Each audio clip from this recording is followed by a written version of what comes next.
ভালোই লাগছে না, কিন্তু এখন পড়তে বসতে হবে, বিরক্ত লাগে। মা ডাক্তার, হ্যাঁ মা বলো, আসছে।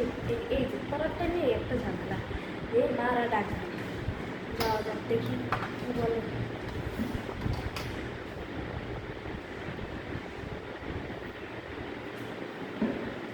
বলেছে উপর থেকে মোটরটা অফ করে এবার একটু করতে বসে।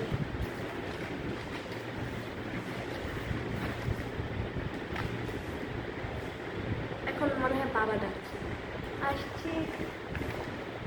এই পড়ার টাইমে এই একটা জ্বালা, এই যারা মনোযোগ দিয়ে পড়তে যায় তারাই একমাত্র বুঝবে পড়ার টাইমে কতটা জ্বালা।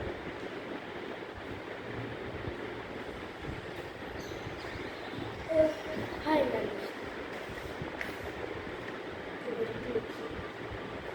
এখন ভাই ডাকছে, এখন ভাইকে আমার চা বানিয়ে দিতে হবে।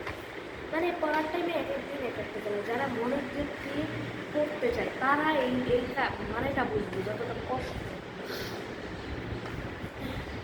ভাই আমি এখন চা বানিয়ে দিতে পারবো না, এখন বোন ডাকছে। মানে এটা যারা কন্যা, যারা পড়ালেখায় একটু সুন্দর মনোযোগ দিতে চায় তারা এই কাহিনীটা বুঝবে।